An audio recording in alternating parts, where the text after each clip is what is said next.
இந்த படம் கன்னடத்தில் ரிலீஸ் ஆகலைன்னா எவ்வளோ நஷ்டமாகும்னு நினைக்கிறீங்க? இப்படி 10 கோடியிலேருந்து 20 கோடி ஆகும். ஆனால் இந்த பிரச்சனையை வந்து அவர் மன்னிப்பு கேட்க முடியாதுன்னு சொன்னது போல் 50 கோடி வரைக்கும் மக்கள் வந்து ஆதரவு கொடுத்து படத்தை பார்ப்பாங்க.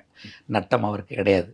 எப்பயும் பணத்துக்காக மண்டி போட்டு கிடையாது. 5 கோடிக்கு மேலே செலவுப்பட்ட மருதநாயகம் வந்து அப்படி தான் ஓரமாக கிடக்கு.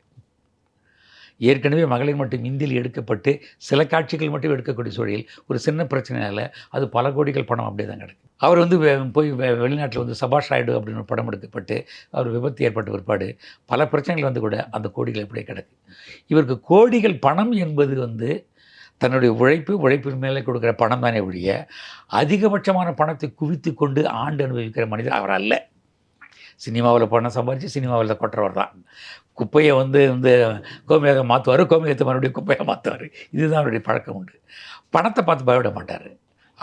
அவர் வந்து ஒரு பிரச்சனையை கையாண்டால் அது சரியானது என்று சொல்வதற்காக தன்னையே கூட இழக்க தயாராக இருப்பார். ஒரு முறை வந்து ஒரு நற்பணி இயக்கம் மன்றத்தில் ஒரு பிரச்சனை வருகிற போது அவர் வந்து மன்றத்தை முழுதாக அவரை கலைச்சிட்டு அவர் இயக்கமாக மறுபடியும் மாற்றக்கூடியவர் தான். எராடிகேஷன். பேச்சர் பண்ண மாட்டார். பேச்சர்க்கு என்பது தன்னை காப்பாற்றிக் கொள்வதற்காக. தன்னை காப்பாற்றிக்கொண்டு என்ன செய்ய போகிறாய்? உண்மை ஒரு பக்கம் உன் அருகாமையில் இருந்து கொண்டிருக்கிற போது நீங்கள் வளைந்து கொடுத்து விட்டால் பெரிய வாழ்க்கை வாழ்ந்து விடலான்னா கமலஹாசனுக்கு என்ன பெரிய வாழ்க்கை யார் தரப்போகிறது? 4 வயசுலேயே களத்திற்கு நம்ம நடித்து கைத்தட்டல் வாங்கினவர். அப்பொழுது தொடங்கிய லட்சக்கணக்கான கைத்தட்டல்களை வந்து இன்னும் குறையாமல் 75 ஆண்டுகளுக்கு பிற்பாடும் பேசுபொருளாக முதல்நிலை நாயகனாக இருக்கார். ஆஸ்கார் நாயகர்கள் விண்வெளி நாயகன்கிறாங்க.